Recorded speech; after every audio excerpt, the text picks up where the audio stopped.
A blessed Monday morning po sa bawat isa. Good morning, good morning, good morning. Today is May 11. Ayan, mapagpalang umaga sa ating lahat. At tayo ay gaganap na ng ating morning devotion. Tulad ng dati, bago tayo magsimula, tayo po muna ay yumuko at manalangin. Panginoon naming Diyos na makapangyarihan sa lahat, maraming salamat po ulit sa oras na ito, sa panibagong kalakasan at taglay namin, sa pag-iingat mo sa amin sa buong magdamag, at sa pagkakataon na muli kami ay makapagbulay-bulay sa iyong banal na salita. Kasyahan mo po nawa kami ng iyong banal na spirito.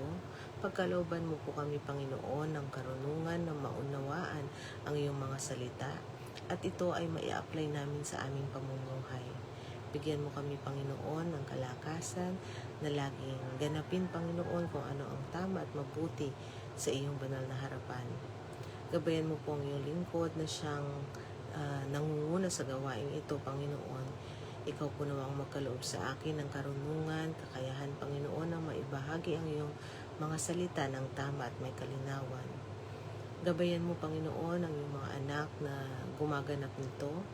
I-bless mo po, Panginoon, mga nakakasama namin online, nanonood ng replay ng live na ito, na ikaw po nawa, Panginoon, ang patuloy na maging sentro ng buhay ng bawat isa.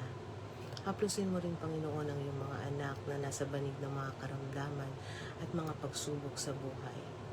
Haplusin mo po sila upang sila ay gumaling at magtaglay ng kalakasan na kailangan nila, Panginoon, para ikaw ay patuloy na papurihan at paglingkuran. Gayon din, Panginoon, ang mga dumaraan sa mga pagsubok sa buhay, tulungan mo po, Panginoon, na ito ay kanilang mapagtagumpayan. Patuloy mong linisin, Panginoon, ang aming puso't isip at bigyan kami, Panginoon, ng tamang pananalita, paggawa, at tulungan mo, Panginoon, na ang lahat ng aming gagawin ay maging kaaya-aya at katanggap-tanggap sa iyong banal na harapan. At muli ang lahat ng ito'y dalangin namin sa matamis na pangalan ni Jesus. Amen. Amen. Mapagpalang umaga po ulit sa ating lahat. Ngayong unang araw ng week 2. Nandito na tayo, no? Heto na tayo sa ating week 2. So, pagkatapos natin sa ating training camp nung last week, yun ang title natin, no, dito sa ating Youth in Action. Ito ay oras na, no? Today, no, is the right time para ilabas na natin ang bola at maglaro sa ating home court. Ayan. Kasi yung ating analogy dito sa ating topic na Youth in Action is about sports. Ayan. Bakit ito yung ginamit natin? Ano? Dahil kadalasan sa ating mga kabataan, no, ito yung ang kanilang attention or ang kanilang interest madalas ay nasa sports. Katulad dito sa amin sa Rainforest, magkakaroon kami ng one-day sports fest. Ayan. At pagka binabanggit yung sports fest, active lahat. Active. Gustong-gusto nila. Pero bakit kami gaganap nito? Dahil ito yung isang paraan din para matuto yung aming mga kabataan ng pakikipag-ugnayan ng tama o laro ng tama, mailabas nila yung kanilang strength, ang kanilang communication, no? And at the same time, sa atin na mga magulang, gusto rin natin silang maging active. Pero dito makikita natin yung kahalagahan ng relationship natin sa ating Panginoon Diyos. Kahit anong ating ginagawa, yung ating pakikipag-ugnayan sa ating Panginoong Diyos, ito yung paraan para mas lalo tayong maging maunlad na Kristiyano sa ating buhay Kristiyano, no? Para mas lalo tayong mag-grow as a Christian. Ayan. So, dito, no, sa ating topic na Youth in Action, hindi lamang mga youth ang nais nating mapalapit sa ating Panginoong Diyos. Pero tayo rin, no, ng mga parents na gusto nating i-cheer yung ating mga anak na mag-move forward, hindi lamang hindi lamang dumipensa o mag-defense, no, doon sa kanilang pananampalataya, kundi mag-score o maging influencer. Yan. So, yan yung ating analogy dito sa ginagamit natin yung sports. So, tandaan natin, ang tunay na star player ay ang ating Panginoong Hesukristo. Hindi lang magaling, no, sa harap ng maraming tao, no? Hindi lang tayo dapat magaling sa harap ng maraming tao, kundi lalo't higit sa harap ng ating Panginoong Hesus. So nakikita ang galing natin dapat, no, kung papaano tayo papaano natin, no, tinatrato yung ating mga kasama, mga kalaro, no, mga kaibigan, mga kasama sa loob ng bahay. Yan. So yun yung pinaka tandaan natin, no, dito sa ating topic na ito. So dito tayo sa day 8, natapos na natin yung week 1, which is day 1 to 7. Dito na tayo sa week 2, the home court, the first witness. Ayan. So ang title natin sa ating day 8 is Passing the Ball. Basahin muna natin yung ating Bible verse na ating pagbabatayan sa umagang ito na matatagpuan natin sa aklat ng James chapter 1 verse 17 o aklat ng Santiago kapitulo 1 versikulo 9. At ito ang sinasabi, ang bawat isa sa inyo ay dapat maging mabilis sa pakikinig, mabagal sa pagsasalita, at mabagal sa pagkagalit. Napakagandang verse. Alam niyo, kung maalala ninyo yung ating topic na love in action, ito yung nasa first week natin. Ayan. So, itong verse na ito ay kasama dun sa ating first week. Napakahalaga nito. Communication is the key play. Ayan. Sa sports, ang isang ball hog o isang player na ayaw ipasa ang bola, ay gusto niya lagi siya ang bida. Yan. Ito ay madalas nagiging sanhi, no, ng pagkatalo ng team. Yung gusto niya, siya yung sentro. Ayan, ano ba yun? Siya lang. Gusto niya, siya lang yung may hawak ng bola. Siya lang nagdidribble. Siya lang yung napapansin. Ayan. So, ang susi sa magandang laro ay passing. Ayan. Nag-share, no? Pinapasa mo yung bola, no? So, kapag maganda yung pagkakapasa mo, mabilis ang daloy ng laro at madaling makapuntos. Yan. Yan naman talaga yung importante sa ating game, di ba? Yung mag-points. Kasi kahit naman napakagaling mo maglaro, pero hindi ka naman nagpupuntos. So, wala rin. Hindi ka rin mananalo. So, sa atin, paano natin ito i-apply? So, sa loob din ng bahay o sa ating pakikisalamuha sa ating kapwa, ang passing ay ang ating communication. Ayan.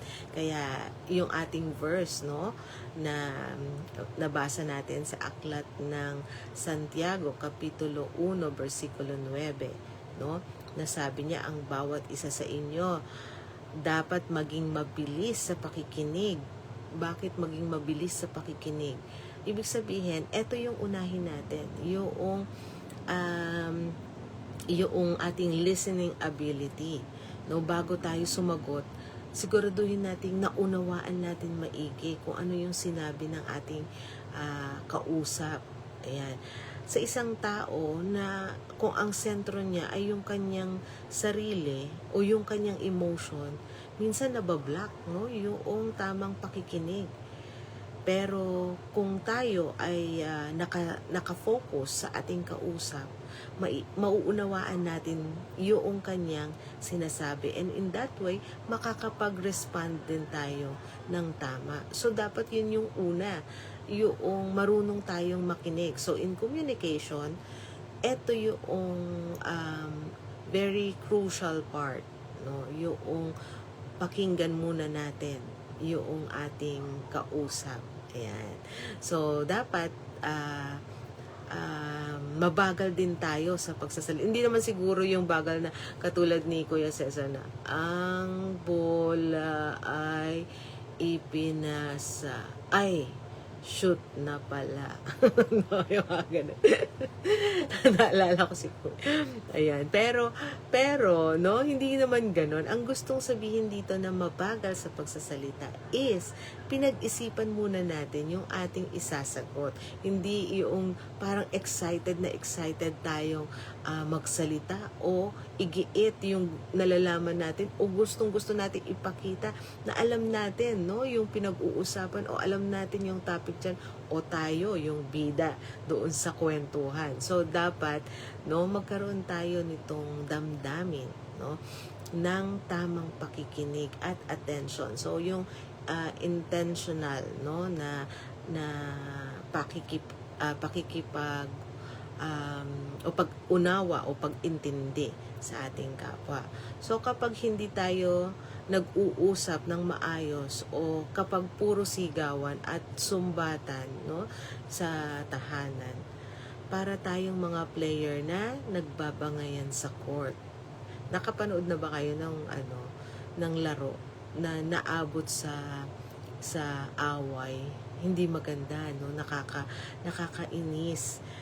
Parang mas maganda yung laro na makikita mo may coordination, merong teamwork talaga. So ngayon, para sa ating mga youth, ito, minsan mahirap ipasa ang bola o makipag-usap sa parents, lalo na kapag feeling mo ay hindi ka naiintindihan. Madalas sa ating mga kabataan, ganyan ang feeling nila, no? Feeling nila hindi sila nauunawaan. Pero ang pagiging youth in action ay nagsisimula sa pakikinig. Bago ka sumagot ng pabalang, no, lalo na sa iyong mga magulang, nako, subukan mong intindihin, no, intindihin muna ang play o ang punto ng parents. Ang maayos na pakikipag-usap ay isang paraan ng pagpapakita ng pag-ibig sa ating Panginoong Hesus. Yan. Kung tayo ay nakikipag-usap ng maayos sa ating mga magulang, ito pala ay pinapakita natin yung pag-ibig natin kay Lord. Yan. So, kailangan, no, mga kabataan, be patient. No, pakinggan muna natin, no, yung sasabihin ng ating mga magulang and isipin muna natin yung ating isasagot. At gayon din, no, hindi lang naman sa mga kabataan, sa mga magulang din. Ang communication ay two-way street.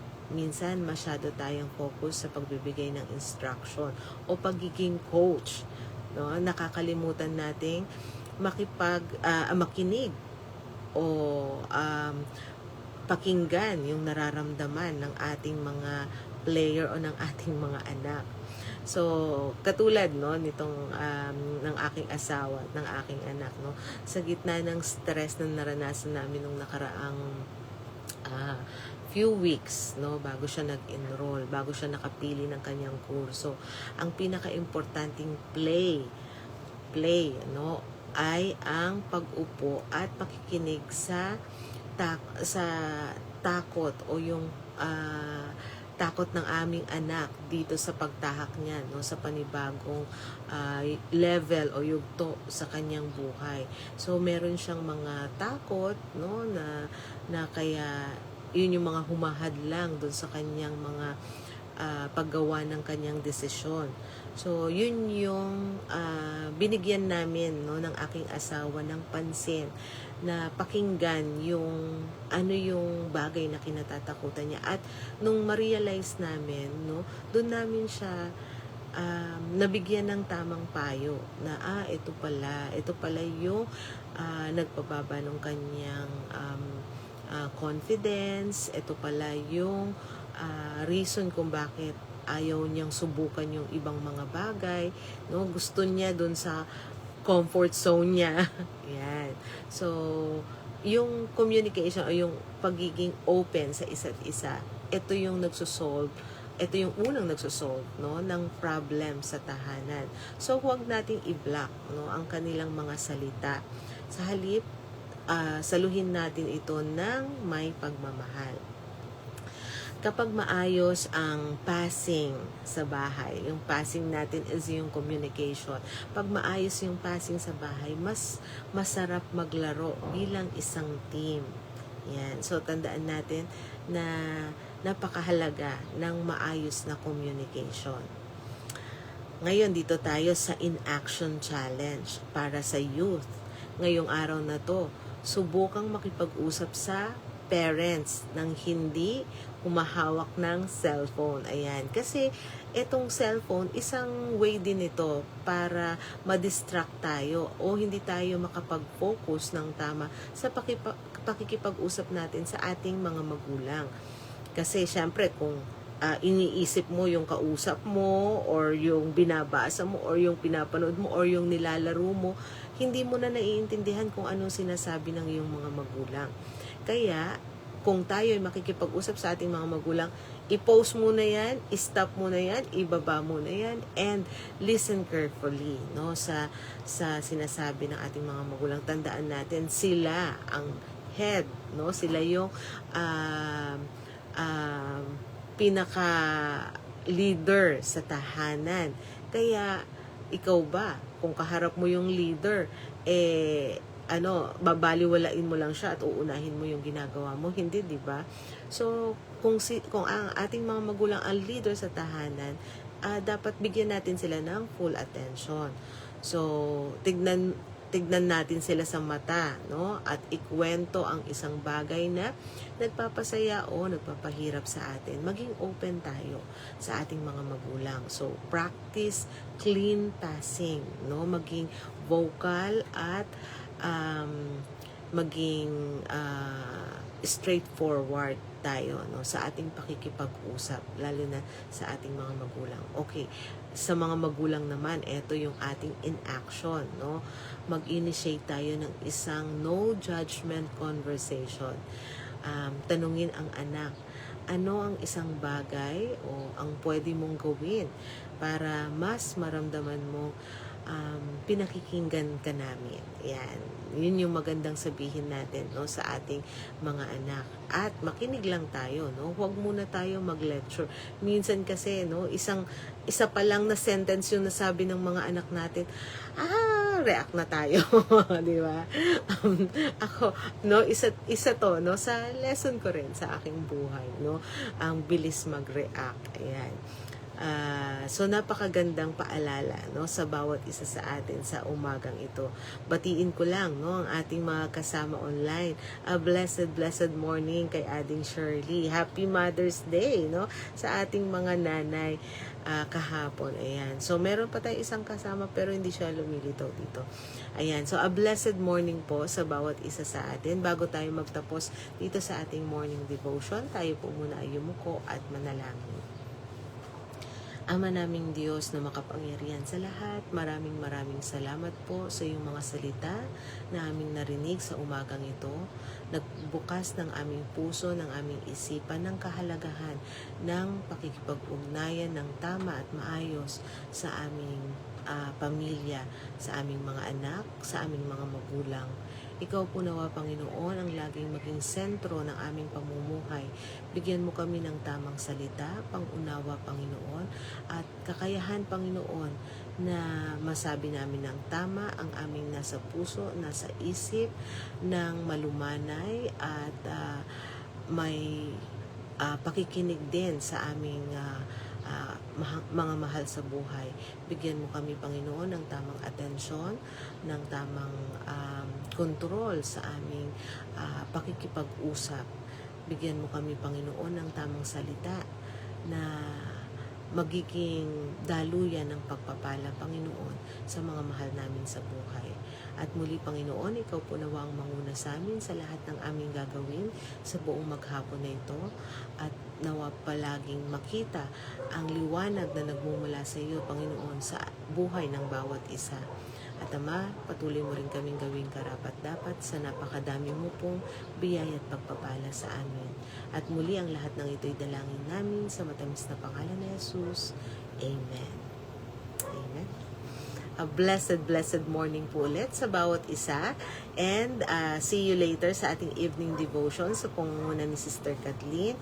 And again, patuloy nating subaybayan itong ating Youth in Action. Nasa week 2 na tayo. To God be all the glory. Take care and God bless.